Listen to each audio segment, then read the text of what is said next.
त्यासाठी मी पॅन गरम केलेला आहे. त्याच्यात मी 1 कप साखर, 1 कप दूध,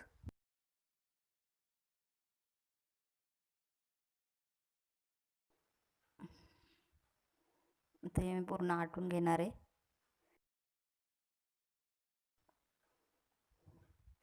दूध आटले की आपण त्यात 2 नारळ खवून घेतलेले आहेत ते टाकून घेणार आहे.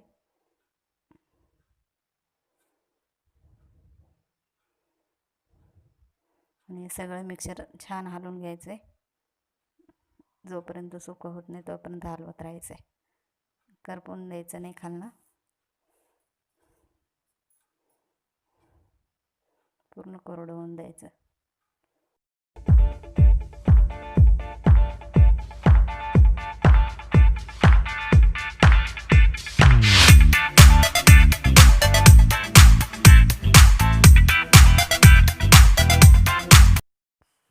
तर आपलं मिश्रण तयार आहे. आता आपण हातावर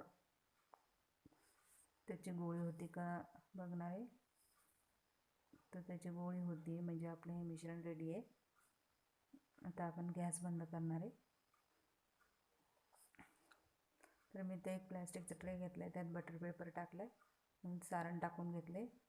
3 कलर यूज करून मी सारण हे केलेले, सगळीकडे पसरून घेतले. पसरून घेतलं आहे आणि त्याच्या वड्या मी करून घेतलेल्या आहेत. फक्त थंड झाल्यावर आपण त्या वड्या काढणार आहोत. तर अर्धा ते 1 तासाने तुम्ही चेक करू शकता. तुमचं मिश्रण थंड झालं असेल तर तुमच्या वड्या डिशमध्ये सर्व करायला रेडी आहेत. तर तुम्ही बघू शकता माझं मिश्रण थंड झालेलं आहे. आता मी ते प्लेटमध्ये काढून घेणार आहे वड्या. तुम्ही बघू शकता छान कलर आलेला आहे 3. तर माझ्या वड्या रेडी आहेत. रेसिपी बघितल्याबद्दल धन्यवाद.